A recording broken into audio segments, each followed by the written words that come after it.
Tardes. Buenas tardes, Gabriel, y buenas tardes para todos los oyentes. Este es un tema fundamental y va a ser un tema fundamental en la campaña presidencial.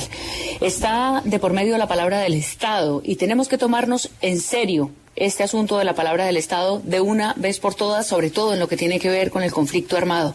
La verdad, Gabriel, sobre los hechos del conflicto que vinculan, involucran a las fuerzas militares, no son ataques, no son conspiraciones comunistas, no son favorecimientos a los grupos ilegales. La verdad sobre los hechos del conflicto que involucran a las fuerzas militares les da legitimidad a las fuerzas militares. Yo estoy segura que hoy dentro del Ejército y dentro de todo el cuerpo de las fuerzas de seguridad del Estado hay enorme preocupación por lo que está pasando. Esto no es una discusión y una batalla campal entre la prensa, con los testimonios como los que está mostrando y nos está señalando Cristina y otros tantos informes de prensa, y la versión oficial. El presidente de la República, en su más alto nivel, comandante general de las fuerzas militares, comprometió al Estado diciendo: esta fue una operación legítima, se procedió con una información clara, ha dicho, incluso hubo intercambio de disparos. Él insiste, hay militares heridos y fuera de eso también la fuerza pública ha obrado conforme a todos los protocolos. Muy bien, presidente.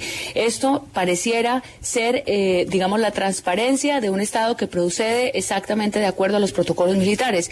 Pero entonces, ¿qué pasa con los testimonios? ¿Qué pasa con estas versiones de los muertos civiles? ¿Qué pasa con la mujer embarazada que murió en el operativo y que, según el comandante del Ejército, ha dicho que no es la primera vez que en operativos militares hay mujeres embarazadas y menores porque son combatientes? Ha calificado de combatientes a los menores cuando sabemos que, a la luz del derecho internacional humanitario, le corresponde a la fuerza pública cuidar ese segmento de la población porque puede ser un reclutamiento forzado. Ningún menor que esté armado es un combatiente. Esa es una discusión teórica muy larga, conceptual muy delicada, pero en medio de la campaña presidencial, Gabriel, el contraste de las operaciones ha sido una especie como de burla un poco con los testimonios de los ciudadanos.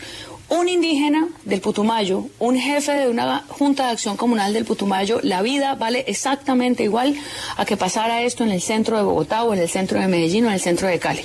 El ministro todo el tiempo ha estado tentando, digamos, a estas comunidades, diciéndoles más o menos que son mentirosos, les ha dicho, entre comillas, inocentes campesinos, ha mostrado un despliegue de armas y de municiones que se entregaron allí, ha mostrado fotografías de un francotirador que evidentemente, según esa fotografía, tenía en su mira a personas armadas.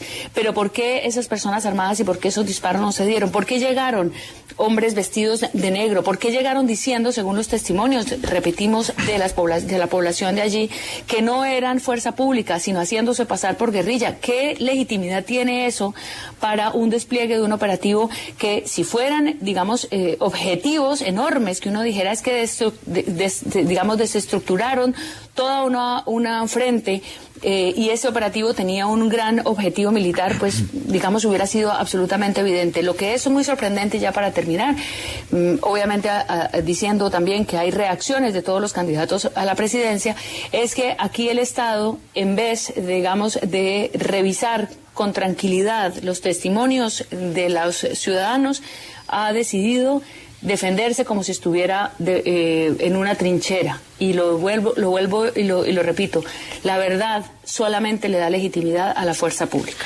Espinosa, nuestro compañero de 6 AM, puso en un trino: consulté a 2 coroneles del Ejército si es cierto que en ciertas operaciones se utilizan uniformes negros.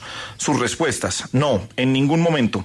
El uniforme siempre es el pixelado, para la operación que sea. De hecho, dentro de los estándares de los derechos humanos, no podemos usar otro.